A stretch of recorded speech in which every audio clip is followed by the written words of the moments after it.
এর নবীর ওফাতের পরে রে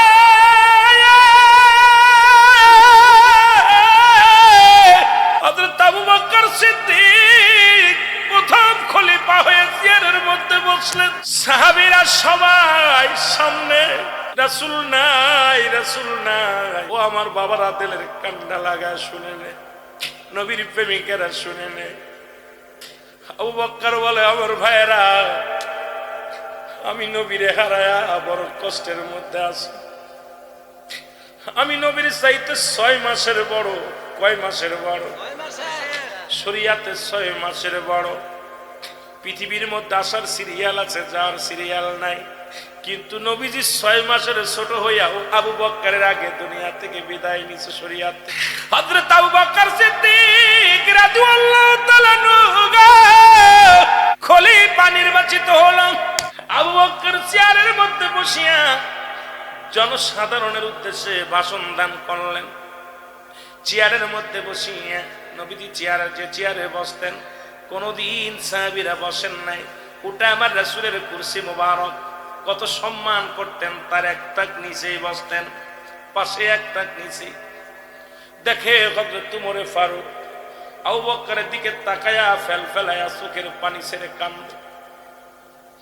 আবু বকর সমস্ত লোকদের বললেন, আমার ভাইয়েরা, আমি নবীর প্রথম খলিফা। এই দুনিয়ার মধ্যে খলিফা তোমরা নিয়োজিত করেছ, সবাই আমাকে সাপোর্ট দিয়েছ। এক হলো আমি আম্মা জানা ঈসা সিদ্দিকার বাবা, 2 হলো আমি আমার নবীজির শ্বশুর মুবারক, 2 হলো আমি, 3 আমি আমার নবীর একজন প্রিয় সাহাবী। আজকে আমি খলিফা, আজকে মুসলিম জাতির খলিফা, প্রথম খলিফা আমি। আল্লাহু আকবার বলেন। প্রথম মুসলিম মিল্লাতের প্রথম খলিফা তোমরা সবাই মেনে নিছো। সাহাবীরা বলে, হুজুর আপনাকে আমরা মেনে নিলাম, কারণ আপনি আমার নবীর সফর সঙ্গী ছিলেন।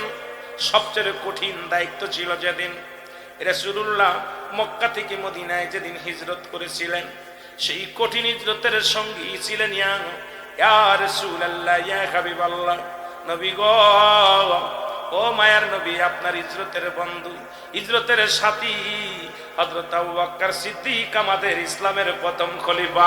জোরে জোরে চিল্লায়া বলা যাবে না মারহাবা। একদিন নয়, 2 দিন নয়, দীর্ঘ 6 মাস আবু বকর ঘুমায় নাই। কত ভালোবাসতো রাসূলুল্লাহকে। একদিন নবীজি রাত্রে বলে, আবু বকর রে, হয়তো আমাদের মক্কা থেকে মদিনায় যাওয়া লাগতে পারে।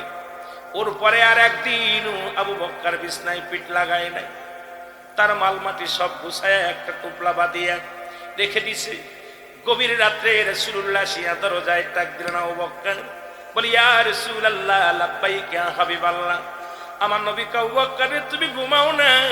ইয়া রাসূলুল্লাহ, ইয়া হাবিবাল্লাহ, আমি ঘুমাই নাই। যেদিন আপনি বলেছিলেন না জানি রে আবু বকর, এই মক্কা থেকে মদিনায় হিজরত করা লাগবে, ইসলামের দাওয়াত দেওয়ার জন্য কাফের বেঈমানদের অত্যাচারের আবু বকর, আমি নবী মনে হয় মক্কায় যাওয়া লাগবে। আবু বকর রে, ও ভাই আবু বকর, আমাদের মদিনায় যাওয়া লাগবে। ইয়া রাসূলুল্লাহ, ইয়া হাবিবাল্লাহ, সেই দিন থেকে আমি আবু বকর একদিনও আর বিছনায় পিঠ লাগাই নাই, একদিনও আমি ঘুমাই নাই, কারণ আমি দরজায় দাঁড়ায় থাকি। রহমতের নবী, মাগফিরাতের নবী, নাজাতের নবী কখন যেন এসে ডাক দেয় রে, কখন যেন ডাক দেয়, আবু বকর রে, আমার উঠতে যদি দেরি হয়, শত্রু পক্ষ যদি হানা দেয়, আমার নবীজি কষ্ট পাবে, আমার নবী দ্বিতীয় ডাক দিতে গেলে কষ্ট হবে। ইয়া রাসূলুল্লাহ, ইয়া হাবিবাল্লাহ, সেদিন থেকে আমি একটা রাত ঘুমাই নাই। নবী বললেন, আবু বকর, তোমার কাপড়গুলো গুছায় নাও, কাপড় চোপড় গুছায় নাও। আবু বকর বলে, ইয়া রাসূলুল্লাহ, ইয়া হাবিবাল্লাহ, আল্লাহর কসম করে বলে, নবী গো, যেদিন আপনি বলেছিলেন ওদিন থেকে আমি কাপড়গুলো একটা টুকলা বেঁধে রাখছি। কারণ ডাক দিতে দেরি, দৌড়াইতে দেরি হবে না। নবী গো চলেন যাই। আমি সবাই তো আপনি সেই সফরের সঙ্গে করেছেন আমার নবীর সঙ্গে, হিজরতের মতো কঠিন দায়িত্ব আপনি পালন করেছেন। আপনাকে আমরা প্রথম খলিফা হিসেবে মেনে নিলাম, কিন্তু দূরে দাঁড়ায় আছে হযরত ওমর ফারুক রাদিয়াল্লাহু তাআলা আনহু। উমরের দুচোখ বেয়ে বেয়ে অশ্রু ঝরতেছে। হযরত ওমর ওই খেলে সিংহাসনের দিক তাকায় রে। হযরত ওমরের চোখ দুইটা বেয়ে বেয়ে চোখ দিয়ে পানি পড়ে। হযরত আবু বকর বলে, ভাই উমর, আমি দেখি তোমার চোখটা বেয়ে বেয়ে গোড়ায় গোড়ায় পানি পড়ে, আর তুমি মনে হয় আমাকে মানতে পারো নাই। হযরত ওমর রাদিয়াল্লাহু তাআলা ডাকতে বলে, ভাই আবু বকর রে, আজকে আবার কেন চোখের পানি পড়ে? আমি খত্তাবের বেটা উমর, আমি আমার নবীর বেশি দিন পাই নাই। আমার নবীজির চেহারা দেখলে দুনিয়ার দুঃখ ভুলে যেতাম, আমার নবীজির মুখখানা দেখলে দুনিয়ার কষ্ট ভুলে যেতাম।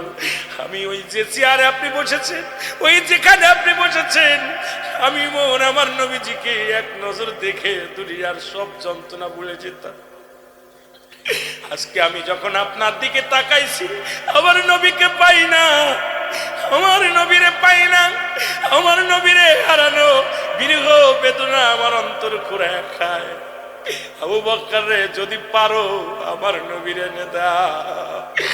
ভাই আবু বকর, আমি তোমার কাছে একটা দাবি করি, যদি তুমি পারো আমার নবীরে আমার বুকে ফিরাইয়া দাও। আমি উমর নবীর ছাড়া বাঁচতে পারি না, আমি উমর নবীর ছাড়া ঘুমাইতে পারি না, আমি উমর নবীর ছাড়া চলতে পারি না। এই রাজকোষার আমি আসতে পারবো না। আমি যখন তাকাই, রাসূলুল্লাহর প্রেমের ঢেউ আমার অন্তরটারে কাঁদায়।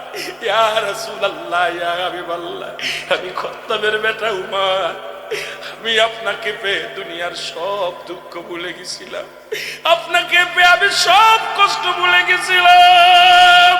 আপনাকে আমি তরবারি দিয়ে হত্যা করার উদ্দেশ্যে যেদিন রওনা হয়েছিলাম, আপনার এই নূরের তাজাল্লি চেহারা দেখে গো, ইয়া রাসূলুল্লাহ, ইয়া হাবিবাল্লাহ, আমি উমরের তরবারি নিচেই পড়ে গেছিল। আজকে আমি কি নিয়ে সান্ত্বনা দিব, আমি কি লইয়া সান্ত্বনা দিব? ইয়া রাসূলুল্লাহ, উমরও কাঁদে, আবু বকরও কাঁদে, পুরো মজলিসের মানুষগুলা উমাও করে কাঁদতে লাগলেন। রাজ দরবারের সমস্ত মুসল্লিদের চোখে পানি, সকল মুসল্লি চোখের পানি ছেড়ে কাঁদি, ইয়া রাসূলুল্লাহ, ইয়া হাবিবাল্লাহ। হযরত আবু বকর সিদ্দিক রাদিয়াল্লাহু তাআলা সান্ত্বনা দেয়, ভাই, হে আমার জনতা, হে আমার ভাইয়েরা, শোনো, এই চিরস্থায়ী জমিনটা নয়, ক্ষণস্থায়ী জমিন। তোমরা যদি আমার নবীকে পাইতে চাও, রাসূলুল্লাহ দেখানো অনুপাতে তোমরা সেই পথে পরিচালনা হও, সেই পথে তোমরা চলো। আমার রাসূলুল্লাহ খুশি হবে যে পথে চললে সেই পথে তোমরা চলো। আল্লাহর দ্বীনের বিধান মেনে চলো। আমার নবীকে তোমরা দেখতে পাইবা, আমার নবীকে তোমরা ইয়াউমুল কিয়ামতের ময়দানের সাথে পাবা। কারণ নবীজি এই দুনিয়ায় থাকতে চাইতো, যদি থাকতে পারত, শুধু উম্মতের জন্য দুনিয়া থেকে বিদায় হয়ে গেছে। ও মুসলমান শুনে নাও, ও মুসলমান, ওফাত খায়রুল লাকুম, নবীর ওফাত হলো উম্মতের জন্য একটা নিয়ামত। তোমাদেরকে আমি বলে যাই, রাসূলুল্লাহর দ্বীনের পথে তোমরা চলো, রাসূলের অন্তর বাতিয়া ভালোবাসো। আমার ভাইরা রে, আবু বকর বলা পর তবু সান্ত্বনা নেয় না। উপস্থিত মুসল্লিরা রাসূলকে হারায়া শোকে মাতোহারা হলেন মক্কা মদিনার মানুষেরা। কাবা শরীফ কান্দে, কাবা মাথা নত হয়ে গেলেন রাসূলকে হারায়া। কাবার চেহারা পরিবর্তন হয়ে গেছে, কাবা কানতে কানতে কাবার রং কালো হয়ে গেলেন। আমার মুসলমান ভাইয়েরা, মক্কা মদিনার আসমান জমিনের মধ্যে যা কিছু ছিল রাসূলকে হারায়া তখন পঙ্গপালের মতো তারা কেঁদে কেঁদে বুক বাসালো। কিন্তু আজকে সেই নবীজির অন্তরে নবীর ভালোবাসা যাদের নাই, নবীর ভালোবাসা যাদের সিনার মধ্যে নেই, কেমন মুসলমান, কেমন তোমরা আশিক মুসলমান। আমি আপনাদের কাছে একটা কথা বলে যাই, পৃথিবীর সব কিছু ছাড়তে পারি, রাসূলুল্লাহর মহব্বত ছাড়তে পারি না। এই ৭,০০০ ধন ছেড়ে দিতে পারি, রাসূলুল্লাহর ভালোবাসা ছাড়তে পারি না। এই পৃথিবী ত্যাগ করতে পারি, আমার নবীর প্রেম ছাড়তে পারি না। রাসূলুল্লাহকে ভালোবেসে জীবন দিতে পারি, জীবনকে রাসূলকে ছাড়তে পারি না। জোরে জোরে চিল্লায় বলেন ঠিক কিনা? পৃথিবীর মধ্যে ৫ প্রকার প্রাণীর দোয়া আল্লাহর দরবার অতি ফস করে কবুল হয়ে যায়। ৫ প্রকার প্রাণীর বর দোয়া আল্লাহর দরবারে কবুল হয়ে যায়। তার মধ্যে পৃথিবীর সব চাইতে, সকল পশুর চাইতে একটা পশু, একটা প্রাণী আল্লাহর জিকির করে বেশি, সেটা হলো পৃথিবীর মধ্যে কবুতর। জোরে জোরে চিল্লায় বলেন মারহাবা। আমার ভাইরা, আমার বন্ধুরা, আমার গভীর মনোযোগ। আর মানুষের পর থেকে মানব জাতিরে, এই মানব জাতির যত মর্যাদা দান করেছে আমার আল্লাহ, এই মানব জাতির পরের স্থান দখল করেছে হলো মুসলমান ঘোড়া একটা প্রাণী। সেইটা ঘোড়া, প্রাণীটার নাম হলো ঘোড়া। এই ঘোড়া জাতি যত যানবাহন আছে, যত প্রাণী আছে, কারণ এই ঘোড়াকে আরোহণ করে নবীজি চলেছেন, সাহাবী کرام চলেছেন। পৃথিবীর মধ্যে ঘোড়া প্রভু ভক্ত হয় বেশি, উপকারে করে বেশি, মানুষের কল্যাণের জন্য ঘোড়াকে আল্লাহ বানাইলেন। মানুষের পরেই মর্যাদার স্থান দখল করেছে ঘোড়ায়। জোরে জোরে চিল্লায় বলা যাবে না মারহাবা। শ্রেণী, তাদের মধ্যে মুসলমান ১ নাম্বার হলো কবুতর। কবুতর ১ নাম্বার। কবুতর যদি কারোর বিরুদ্ধে অভিযোগ করে, বরদোয়া করে আল্লাহর দরবারে, সেই সংসার ধ্বংস হয়ে যায়, সেই সংসারের মধ্যে শান্তি নেই। কবুতর যদি বরদোয়া করে, ওই সংসার আয় উন্নতি হবে না, ওই সংসারের মধ্যে স্বামী স্ত্রী মহব্বত হবে না, ছেলে মেয়েদের মধ্যে কল্যাণ হবে না, সংসারের মধ্যে কল্যাণ থাকবে না। কারণ আল্লাহ তাআলা কবুতরের দোয়া বেশি কবুল করে যখন বরদোয়া করে। আবার যখন দোয়া করে ওই সংসারের মধ্যে শান্তি নেমে আসে। আর কবুতর আল্লাহ পাকের রাসূলকে সাহায্য করেছিল, শুনেছেন মুসলমান। রহমতের নবী রাহমাতুল লিল আলামিন যখন মক্কা থেকে মদিনায় হিজরত করেছিলেন, এ আমার ভাইরা, রহমতের নবী যখন মক্কা থেকে মদিনার দিকে হিজরত করেছিলেন, হিজরতের সাথী ছিলেন সিদ্দিকে আবু বকর সিদ্দিক রাদিয়াল্লাহু তাআলা আনহু। ওদিন নবীজি যখন আবু বকরকে সঙ্গে নিয়ে রওনা হয়ে গেলেন, আমার বাজানেরা শুনে নাও, ওদিন কাফেরদের আক্রমণ থেকে বাঁচার জন্য, শত্রুপক্ষ থেকে বাঁচার জন্য একটা গোয়ার মধ্যে আশ্রয় নিলেন রহমতের নবী। সাথে ছিলেন সিদ্দিক আকবর। ও মুসলমান শুনে নাও, এরপরে যখন দেখলেন মাকড়সা এসে বাসা বানাইলেন, মাকড়সা কি করলেন? দৌড়ো এসে গুহার উপরে বাসা বানাইলেন। কবুতর দূর থেকে আমার নবীকে ভালোবাসলেন, ভালোবেসে এসে উনিও বাসা বানাইলেন। বাসা বানায়া ডিম পারিয়া তা দিলেন। যখন শত্রুপক্ষ আসলেন, শত্রুপক্ষ এসে দেখে এই গুহার মধ্যে জীবনেও কোনো মানুষ যেতে পারে না, কারণ যদি যায় এই জালটা ছিঁড়ে যাবে, মাকড়সার জাল ছিঁড়ে যাবে। আর কবুতর ডিম পেরে তা দিতেছে, এটা ১ দিন ২ দিনের ব্যাপার নয়। সুতরাং এই গর্তের মধ্যে কোনো মানুষই থাকা সম্ভব নয়। নবী যখন নবীকে সাহায্য করলেন, আমার আল্লাহ ডাকতে বলে মাকড়সা শোনো। মাকড়সা বলে, আল্লাহ বলেন, বলে আপনি আমার হাবিবরে তুমি সাহায্যের জন্য আগে আসছো, আজকে তোমারে আমি উপহার দিতে চাই, বকশিশ দিতে চাই। মাকড়সা বলে, আল্লাহ আমি লাগবে না, কারণ পৃথিবীর মধ্যে আপনার হাবিবের স্বামী আল্লাহর নবী, কুল কায়নাতের নবী, রহমতের নবী, তাকে সাহায্য করতে পেরে আমি মাকড়সা ধন্য হয়ে গেছি। আমার আল্লাহ কয়, না না, আমার হাবিবরে কারুর কাছে আমি ঋণী রাখবো না। কিয়ামত পর্যন্ত তুমি শুধু বাসা বানাইবা, খাবারের ফয়সালা আমি আল্লাহ দিয়ে দিব।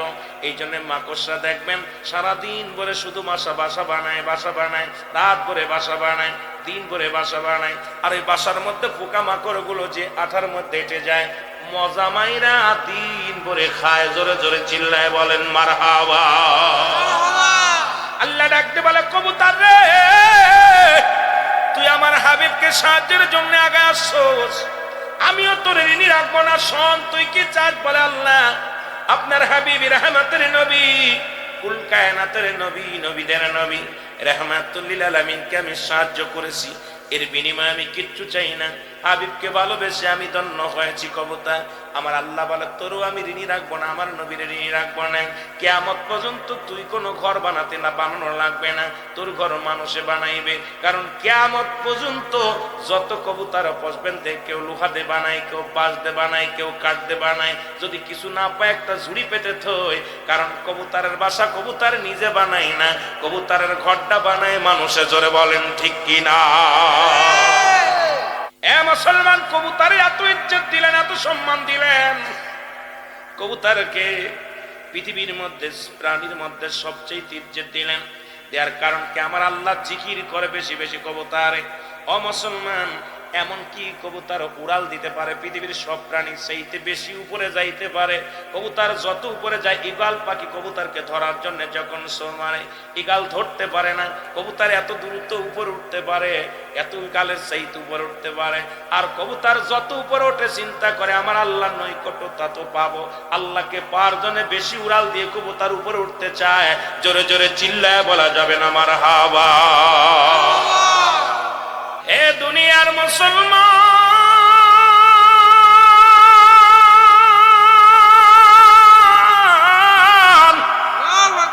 দিলের কান্ডা লাগা শোনো গো। ও দুনিয়ার মানুষ শুনে নাও, 2 নাম্বার হলো পিপিলিকা। পিপিলিকা এমন একটা প্রাণী, মানুষ যেমন ঘর বাঁধে, পিপিলিকা একই রকম ঘর বাঁধে। পিপিলিকা মানুষের যে সমস্ত আজকে মোবাইল তৈরি করেছে, পৃথিবীর মধ্যে পিপিলিকার বসত বাড়ি একদম মানুষের মতো। একদিন নবী সুলাইমান আলাইহিস সালাম যাইতেছিলেন তার সৈন্যদেরকে নিয়ে। পিঁপড়ার রানী ডাকতে বলে, হে আমার সৈন্যরা শোনো, নবী সুলাইমান আলাইহিস সালামের সফর সঙ্গীরা আছে, সরে যাও, সরে যাও, যদি পায়ের নিচে পড়ে তোমরা মারা যাও, তোমরা সরে যাও। নবী সুলাইমানকে সম্মান করো, নবী সুলাইমানের সৈন্যরা আছে। এই আওয়াজটা নবী সুলাইমানের কানে যায়। যাওয়ার পর নবী সুলাইমান আলাইহিস সালাম একটা মিষ্টি হেসে ডাকতে বলে, পিঁপড়ার রানী শোনো। ডাকতে বললেন, ডাকতে কথাবার্তা বললেন, পিঁপড়ার ভাষা বুঝতেন সুলাইমান আলাইহিস সালাম। এ মুসলমান, পিপিলিকা যদি বরদোয়া করে সেই জাতি শেষ হয়ে যায়, সেই জাতি অনিবার্য ধ্বংস হয়ে যায়। আপনারা পিঁপড়াকে বিনা কারণে পিঁপড়া মারবেন না। পিঁপড়াকে আমরা অনেকে পোড়ায় মারি, পিঁপড়াকে অনেকে আমরা ইচ্ছাকৃত মেরে ফেলি। পিঁপড়া কি করে, যে খাবারগুলো দেন এই খাবারগুলো তারা খায়, এরা মুখে করে নিয়ে টেনে বসত বাড়িতে নিয়ে যায়। পিঁপড়াগুলো যদি কোনো মানুষের জন্য দোয়া করে, আল্লাহর দরবারে আল্লাহ কবুল করে নেয়, আর ওই ব্যক্তির উপরে আল্লাহ রহমত দান করে, সংসারের ভিতরে বরকত দান করে। এ ভাইরা আমার, বন্ধুরা আমার, কারণ এই পিপিলিকা যদি কোনো অনেক প্রকার পিপিলিকা আছে, আবার এমনও পিপিলিকা আছে যেটা কামড় দিলে ঠুসকা পড়ে যায়, গায়ের মধ্যে যন্ত্রণা শুরু হয়। ও আমার ভাইরা আমার বন্ধুরা, যদি পারেন পিঁপড়া না মেরে আপনি যদি একটু তারে আলাদা করে দিতে পারেন, সেখান থেকে সরে থাকতে পারেন, সবই উত্তম হয়। আর যদি না পারেন ও মুসলমান, তাহলে যদি বিষাক্ত পিঁপড়া হয়, যদি আপনার ক্ষতিকারক ক্ষতি করে, তাহলে মারলে বাজান দেন, সেটা একটা বিশেষ কারণের জন্য আপনি মারতে পারেন। বিনা কারণে পিঁপড়া হত্যা করা যাবে না। ও মুসলমান শুনে নাও, কারণ পিঁপড়া নবী সুলাইমান আলাইহিস সালামের সঙ্গে কথা বলেছিল। জোরে জোরে চিল্লায়া বলা যাবে না মারহাবা। 3 নাম্বার হলো মুসলমান শুনে নাও, চড়াই পাখি। এই পাখিটার নাম কি? চড়াই পাখি। চড়াই পাখিগুলো আপনারা ধরবেন না, এটাকে মারবেন না, কারণ চড়াই পাখিগুলো আল্লাহর একটা বড় নিয়ামত। এরা কোনোদিন কোনো খাবার সংগ্রহ করে বাড়ি নিয়ে যায় না। দেখবেন খাবার ছিটায় দিবেন, যতটুক প্রয়োজন সেটুকু খায়, বাকিটুক পরের দিনের চিন্তা করে না। চোরাই পাখি কিয়ামতের চিন্তা বেশি করে, কবরের চিন্তা, মরণের চিন্তা বেশি করে। চোরাই পাখি কিন্তু অতিরিক্ত কোনো খাবার সে গ্রহণ করে না। দেখবেন আপনার আশপাশে যত চোরাই পাখিগুলো আছে, এই চোরাই পাখিগুলো কোনোদিন তারা খাবার নিজে নিয়ে যায় না, বাসায় নিয়ে যায় না নিজের জন্যে। যেটুকু লাগে বাচ্চার জন্য, যেটুকু লাগে এইটুকু নেয়, এই সংগ্রহ করে রাখে না খাবার। আগামী দিন কি খাবে এই চিন্তা তার ভিতরে নাই। চিন্তা আছে আগামী দিন বাঁচবো কি বাঁচবো না, এই চিন্তা তার মধ্যে আছে। চোরাই পাখি একটা বিশেষ নিয়ামত। এই পাখিদেরকে আপনারা মারবেন, বিনা কারণে মারবেন না, তাদের থাকার জায়গাগুলো নষ্ট করবেন না। এই চোরাই পাখি যদি দোয়া করে আল্লাহর দরবারে অতি ফায়দা লুটতে পারবেন। চোরাই পাখি যদি বরদোয়া করে আপনি অভিশপ্ত হয়ে যাবেন। জোরে জোরে চিল্লায়া বলা যাবেন আল্লাহু আকবার। শুধু তাই নয় বাবারা আমার, চতুর্থ নাম্বার হলো কুকুর। কুকুরকে কোনো ব্যক্তি মারবেন না, কুকুরকে কষ্ট দিবেন না। একবার নবী সুলাইমান আলাইহিস সালাম শুনতে পাইলেন পাশের বাড়িতে একটা কুকুরকে কষ্ট দিয়ে বিষ পান করে মারে ফেলেছেন। নবী সুলাইমান আলাইহিস সালাম সেই বাড়িতে গেলেন, লোকজনদেরকে ডাক দিয়ে আনলেন। ও মুসলমান শুনে নাও, কুকুর একটা প্রভু ভক্ত। নবী সুলাইমান বললেন কুকুর হত্যা করা যাবে না, কুকুরকে ভালোবাসতে হবে, তবে ঘরের মধ্যে না। কুকুরের ঘরে বিছনা বানায় দেওয়া যাবে না, কুকুরের সঙ্গে বসত বাড়ি করা যাবে না। কুকুরের লালাটা হলো অপবিত্র, কুকুরের যে মুখের নালাটা সেটা অপবিত্র। নবী সুলাইমান আলাইহিস সালাম ঘোষণা করে গেছে, যেটা শুনে নেন মুসলমান, শুনে নেন। এই কুকুর কিন্তু আসহাবে কাহাবের একটা কুকুর জান্নাতে যাবে। জোরে বলেন ঠিক কিনা, আর একটু জোরে বলেন ঠিক কিনা। এই কুকুর মুসলমান বিদেশিরা দেখি কুকুরের সঙ্গে খানা খায়, কুকুরের সঙ্গে ঘর বাঁধে, কুকুরের সঙ্গে ঘুমায়। যাবে না, এটা যাবে না। কুকুর যদি আপনার বাড়ির সংসারের মধ্যে আপনি পুষতে পারেন, আপনার বাড়িটা পাহারা দেওয়ার জন্যে, পশু পাখি পাহারা দেওয়ার জন্যে, তবে ঘরের মধ্যে নয় বাড়ির মধ্যে রাখবেন। ওকে কি করবেন, লালন পালন করবেন, ওকে পুষবেন। কিন্তু তাই বলে আপনার বিছনা শেয়ার করবেন না, আপনার বিছনায় তারে গম পরাবেন না, তার উচিত কোনো কিছু খাবার খাওয়া যাবে না। কুকুরকে মারা যাবে না, কুকুরকে কষ্ট দেওয়া যাবে না, কুকুর লালন পালন করা যাবে, রাসূল বলে গেছেন। তবে এইভাবে নয়, সেটা হলো ওইভাবে তাকে সেপারেট রাখতে হবে, শুধু আপনার মালামাল পাহারা দেওয়ার জন্য, বাড়িটা পাহারা দেওয়ার জন্য। কারণ প্রভু ভক্ত যেরকম কুকুর হয়, এরকম অন্য প্রাণী প্রভু ভক্ত হয় না। জোরে বলেন আল্লাহু আকবার। এ মুসলমান, নাম্বার 5 হলো বিড়াল। আল্লাহু আকবার বলেন না। বিড়াল এক জাতীয় প্রাণী, এই বিড়ালকে কখনো কষ্ট দেওয়া যাবে না। একবার রাসূলের জামানায় শুনে নেন, একজন বিধহীন মহিলা একটা বিড়ালকে ধরে আটকায় রাখলেন, তাকে খাবার বন্ধ করে দিলেন, সুটকা হয়ে মারা গেলেন, অনেক কষ্ট দিয়ে মারা গেলেন। নবীজি শুনতে পাইলেন, যা পার গেলেন ওই বাড়ির ওই মহিলাও মারা গেলেন, বাড়ির অনেক মানুষের ক্ষতিগ্রস্ত হয়ে গেলেন। এরপরে নবীজি বললেন বিড়ালের অভিশাপ কিন্তু কঠিন অভিশাপ, বিড়ালকে মারা যাবে না, বিড়ালকে ভালোবাসতে হবে। বিড়ালকে ভালোবেসেছিল নবীর সাহাবীরা। এমনকি মক্কা মদিনায় আজকে কয়েকজন হাজী ভাইয়েরা আছেন, আজকে সভাপতি আলহাজ। এ মুসলমান শুনে নেন, এরকম যারা আলহাজ আছেন, মক্কা মদিনায় অসংখ্য বিড়াল ছানা বাস করে। বিড়ালের খাবারের ব্যবস্থা আলাদা। বিড়াল নবীজির রওজার আশেপাশে অপুরন্ত বিড়াল, মক্কা শরীফের পাশে কাবা শরীফের চারিপাশে বিড়াল দেখা যায়। মুসলমান, বিড়ালকে ভালোবাসা। এ মুসলমান, শুধু তাই নয়, নবী একদিন সাহাবীদেরকে নিয়ে আলোচনা করতেছিলেন। আব্দুল শামস বা আব্দুর রহমান নামে একজন সাহাবী ছিল, তার কোষের ভিতর থেকে হঠাৎ করে ম্যাও করে উঠলেন। নবীজির সঙ্গে সঙ্গে বলে, এ বিড়াল ছানার পিতা আবু হুরায়রা, জোরে জোরে বলেন মারহাবা। এই বিড়ালকে কখনো আপনারা কষ্ট দিবেন না, বিড়ালকে আদর করবেন, বিড়ালকে ভালো মতো পোষবেন। বিড়াল যদি কোন জাতির জন্য দোয়া করে, কোন গৃহস্থর জন্য দোয়া করে, ওই সংসারের মধ্যে উন্নতি শুরু হয়ে যায়। ওই সংসারের মধ্যে আর এক নাম্বার হলো, যে ঘরে বিড়াল থাকে সেই ঘরে জিন আসতে পারে না, জিন বাস করতে পারে না। আর একটা ঘোষণা শুনে নেন, নবীজি বলে গেছেন, যে ঘরের মধ্যে বিড়াল ছানা বাস করে, ওই ঘরের মধ্যে জিন জাতি প্রবেশ করতে পারে না। তাহলে ছোট ছোট মাসুম বাচ্চাগুলো যে ঘরের মধ্যে থাকে, মুসলমান অনেক সময় জিনের আশ্রয় পড়ে যায়, অনেক সময় জিনে আসর করে, ওই ঘরের মধ্যে জিনে আসর করে। যে ঘরের মধ্যে বিড়ালকে আদর করে বিড়াল থাকে, ওই ঘরের মধ্যে বিড়াল বিলাই। এইটা যার ঘরের মধ্যে আছে, এই ঘরের মধ্যে দুষ্ট জিনেরা আসতে পারে না। জোরে জোরে চিল্লায়া বলা যাবে না মারহাবা। আমরা মানব জাতি জিন নয়। পৃথিবীর মধ্যে আল্লাহ পাক জমিন বানাইলেন, আল্লাহ যেমনি বানাইলো তেমনি তোমারে বানাই নাই।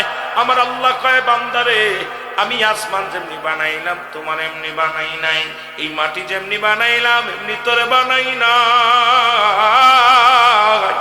এই পৃথিবী যেমনি বানাইলাম এমনি তোরে বানাইনি।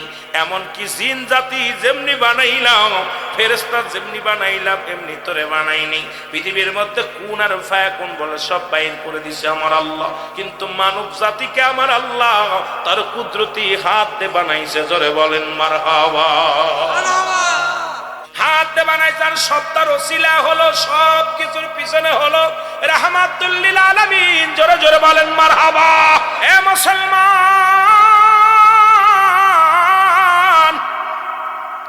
এখন মহাপবিত্র ঈদে মিলাদুন নবী। ঈদ মানে আনন্দ, মিলাদ মানে জন্ম বৃত্তান্ত। আজকের পোস্টারের ওয়াজগুলো করেই তো শেষ করতে পারবো না। সব কিছুর মূলে নবী, কবরে নবী, মিজানে নবী, ফুলসিরাতে নবী, হাসরের ময়দানে নবী, সংসার জীবনে নবী, হায়াতের জিন্দেগিতে নবী, আপনার বন্দেগীর মধ্যে নবী। নবী বিনে কোনো বন্ধু নাই, নবী বিনে কোনো বান্ধব নাই, নবী বিনে কোনো দরদি নাই। এই নবীর ঈদে মিলাদুন নবী ঈদ হলো কয়েক ঈদ। মুসলমানদের ঈদ কয়টা জানা আসেনি বাবা? জোরে বলেন মুসলমানদের ঈদ কয়টা? মুসলমানদের ঈদ হলো 5টা। কয়টা? জোরে বলেন কয়টা? বাবা তাড়াতাড়ি আলোচনায় যেতে হবে, দেরি করলে লস হবে। মুসলমানদের ঈদ কয়টা? 5টা ঈদ। তার মধ্যে যদি 2টা বলেন তাহলে ঈদে মিলাদুন নবী কই বলেন? ঈদ মানে আনন্দ, মিলাদ মানে জন্ম বৃত্তান্ত। যারা ঈদে মিলাদুন নবী মানে না তাদের জন্য একটা দলিল আমি দিয়েছি সূরা ইখলাস। আমার নবীর আব্বার নাম আব্দুল্লাহ, মার নাম আমেনা, দাদার নাম আব্দুল মুতালিব, দাদির নাম ফাতিমা। নবীর মুসলমান শুনে নেন, নবীর নানার নাম ওয়াবজরি, নানির নাম বাররা। বংশ হলো কুরাইশ বংশ। জোরে জোরে চিল্লায় বলা যাবে না মারহাবা। আর একটু জোরে বল। নবীজির দাদা বিয়ে করলেন 6খানা। আপন দাদির নাম হলো ফাতিমা। নবীজির ফুপুর সংখ্যা ছিল 6 জন। এদের মধ্যে 2 জন হলো ইমানদার, একজনের নাম হযরত সুফিয়ান, আর একজনের নাম হযরত ওমর। নবীর চাচার সংখ্যা ছিল 9 জন। এদের মধ্যে 2 জন হলো ইমানদার, একজনের নাম আমির হামজা, আর একজনের নাম আব্বাস। ও মুসলমান শুনে নাও, আমার নবী দুধমা ছিলেন 4 জন। এই দুনিয়ার মধ্যে নবীজির দুধমা ছিলেন 4 জন। আপন মা আমেনা, 3 দিন 3 রাত পর্যন্ত দুধ পান করাইছে রাহমাতের নবীকে। মুসলমান আবু লাহাবের দাসী সুরাইবা, হযরত হালিমা তুসাদিয়া আর হযরত সালমা, এই 4 জন ব্যক্তির দুধ পান করেছে রাহমাতের নবী। মুসলমান শুনে নেন, কারণ অনেক আলোচনা এসে যাবে। ঈদে মিলাদুন নবী আলোচনা করতে গেলেই বাবা মনে পড়ে যায় মুসলমানদের ঈদের সংখ্যা হলো 5টা। নাম্বার 1 ঈদের নাম হলো ঈদে মিলাদুন নবী সাল্লাল্লাহু আলাইহি ওয়াসাল্লাম। জোরে জোরে চিল্লায়া বলা যাবে না মারহাবা। এর 1 নাম্বার ঈদের নাম হলো ঈদে মিলাদুন নবী সাল্লাল্লাহু আলাইহি ওয়াসাল্লাম। 2 নাম্বার ঈদের নাম হলো ঈদুল ফিতর। 2 নাম্বার 3 নাম্বার ঈদের নাম ঈদুল ফিতর, ঈদুল আযহা। 4 নাম্বার ঈদের নাম হলো ইয়াউমুল জুম্মা। 5 নাম্বার ঈদের নাম হলো আরাফাতের ময়দান। এই 5টা ঈদ হলো মুসলমানদের। 1 নাম্বার ঈদ হলো ঈদে মিলাদুন নবী সাল্লাল্লাহু আলাইহি ওয়াসাল্লাম। আজকে যিনি সবচেয়ে বড় ঈদ হলো নবীর আগমন। নবীর আগমন আল্লাহ বলে আলাম ইয়াজিদকা ইয়াতীমান ফা। আল্লাহু আকবার বলো। তাহলে ঈদ মানে আনন্দ, মিলাদ মানে জন্ম বৃত্তান্ত। এখন যে কাট্টা মৌলবী কয় ঈদের মিলাদুন নবী মানে না, ও মৌলবী শোন, ভালো করে শোন। স্রষ্টার কোনো ই নাই, জন্ম নাই, সৃষ্টির জন্ম আছে। স্রষ্টা হলো আমার আল্লাহ, সৃষ্টি হলো আমরা। এই সৃষ্টি জগতের আমার আল্লাহর আব্বার নাম কি? আল্লাহ বলে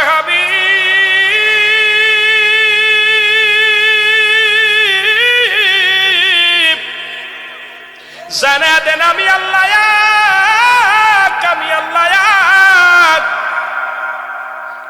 আমি কারো থেকে জন্ম নিই নাই, কারো থেকে জন্ম দিই নাই, কারোর জন্ম দিও নাই, নিও নাই। সুতরাং আমার নবীর আব্বার নাম আব্দুল্লাহ, মার নাম আমেনা। নবী জন্ম নিছে আব্দুল্লাহ এবং আমেনার মাধ্যমে। জোরে কোন ঠিক কিনা? এ মৌলবী, তাহলে যদি মিলাদ মানেই জন্ম বৃত্তান্ত, এখন নবীর মিলাদ আছে কি নাই? তোরে বলেন মিলাদ আছে কি নাই? এখন যে কাট্টা মৌলবি কয় নবীর মিলাদ মানি না, আমি কই কাট্টা ওয়াহাবি তোর কথা মানবো না। জোরে কোন ঠিক কি না? কারণ নবীর মিলাদ আছে। মিলাদ শব্দের অর্থই জন্ম বৃত্তান্ত। আমার নবীজি দুনিয়ার মধ্যে আছে, তার বাবা ছিল, মা ছিল, দাদা ছিল, বংশ ছিল, দাদি ছিল, নানা ছিল। আল্লাহর জন্ম নাই, নবীর জন্ম আছে। স্রষ্টার জন্ম নাই, সৃষ্টির জন্ম আছে। সুতরাং নবীজি 570 খ্রিস্টাব্দে শরিয়াতের জগতে এই পৃথিবীর মধ্যে নবীজিকে আল্লাহ পাঠাইল। নবীজির মা ছিল, বাবা ছিল, দাদা ছিল, দাদি ছিল, নানা ছিল, নানি ছিল, বংশ পরিচয় ছিল। আল্লাহর পরিচয় কি মৌলবি আগে বলো, তারপরে আমরা মিলাদ অস্বীকার করবো। জোরে কোন ঠিক কিনা? নবীর আগমনে নবীর মিলাদ পালন করে ফেরেশতারা, নবীর মিলাদ পালন করে আল্লাহ নিজে। আর মৌলবি তুমি কও ঈদে মিলাদুন নবী নাই, ঈদে মিলাদুন নবী মানা যাবে না, তার মানে তোমার কপাল খারাপ। জোরে বলেন ঠিক কিনা? আর ভাইরা আমার, বন্ধুরা আমার, গভীর মনোযোগ। এই দুইটা মানুষ আমি আপনাদেরকে বলে যাই, যে সমস্ত উলামায়ে ইকরাম নবীর শানকে ছোট করে, নবীর শান, নবীর মানকে যারা ছোট করে দেখে, তারা আলেম নয়, তারা এই জামানার জালেম। কারণ নবীজির প্রশংসা করলে গুনাহ হবে না, সওয়াব হবে। জোরে বলেন ঠিক কিনা? কি হবে? সওয়াব হবে। এখন বর্তমান জামানার আমি আলেমদেরকে বলে যাই, তুমি যদি না পারো নবীর প্রশংসা করতে, নীরব থাকো, কিন্তু রাসূলুল্লাহর বিরোধিতা করো না। আমার নবীর শানের উপরে আঘাত দিও না, আমার নবীরে কষ্ট দিও না। আমার নবীরে কষ্ট দিলে সইবে না আমার আল্লাহ, আমার নবীরে কষ্ট দিলে সইবে না আমার আল্লাহ। আমার নবীরে যদি কষ্ট দাও, দুঃখ লাগে অন্তরের ভিতরে, মুমিনের অন্তরের ভিতরে কষ্ট লাগে রে মুসলমান। কারণ নবীও মানুষ, আমরাও মানুষ। নবীরা হলো গুনাহ থেকে মুক্ত, আমরা গুনাহে যুক্ত। নবীরা হলো মাসুমের মাসুম, আমরা হলাম গুনাহ মার্কা মানুষ। এ মুসলমান শুনে নাও, আজকে নবীর সঙ্গে যারা মেশাল দেয়, নবীকে দিয়ে যারা মেশাল দেয়, এই সমস্ত কায্যাবের দলেরা, এ আমার বাবারা শুনে নে, আজকে নবীর বিরুদ্ধে যারা কথা বলে, তোদের কি কলিজার মধ্যে আঘাত লাগে না? তোদের কলিজার মধ্যে কি কষ্ট লাগে না? নবীর সঙ্গে কষ্ট দিলে আবার আল্লাহ কষ্ট পায়। আমার নবীরে যদি আল্লাহকে পাইতে হয়, নবী লাগবে। 1 নম্বরে কালেমা পড়েছেন লা ইলাহা, নাই কোন ইলাহ ইল্লাল্লাহু, এক আল্লাহ ছাড়া, মুহাম্মাদুর রাসূলুল্লাহ সাল্লাল্লাহু আলাইহি ওয়াসাল্লাম আল্লাহ পাকের প্রেরিত রাসূল বা বান্দা হলো আমার নবী রাহমাতুল লিল আলামিন। এইজন্য আল্লাহ পাক একমাত্র ঠিকানায় হলো রহমতের নবী, রাহমাতুল লিল আলামিন। জোরে জোরে চিল্লা বলা যাবে না মারহাবা। এ দুনিয়ার মুসলমান,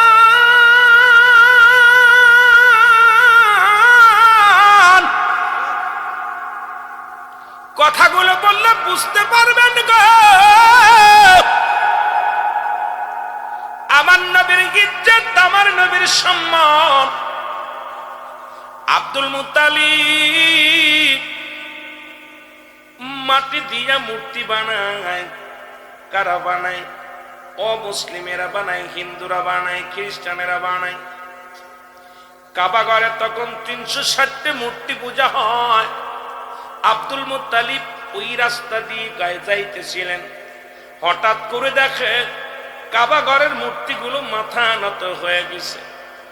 আব্দুল মুত্তালিব জিগায়, মূর্তি রে, তোর তো তোর প্রভু, তোর ভক্তরা কত তোরে পূজা করে, একদিনে তো তোর মাথা বেঁকা দেখলাম না, আজকে কেন তোর মাথা বেঁকা, আজকে কেন মাথা নত করে দিলে জানতে চায়। এরে মূর্তির জবান খুলে গেছে, ডাকতে বলে, আব্দুল মুত্তালিব তোমার জানা নাই, এই পৃথিবীর মধ্যে আমাকে এইখান থেকে কাবা ঘর থেকে সরানোর জন্য নবীদের নবী রাহমাতুল লিল আলামিন দুনিয়ার মধ্যে আগমন করেছে। তার সম্মানে, তার ইজ্জতে আমরা মূর্তিটাকে সালাম জানাই। জোরে বলেন মারহাবা।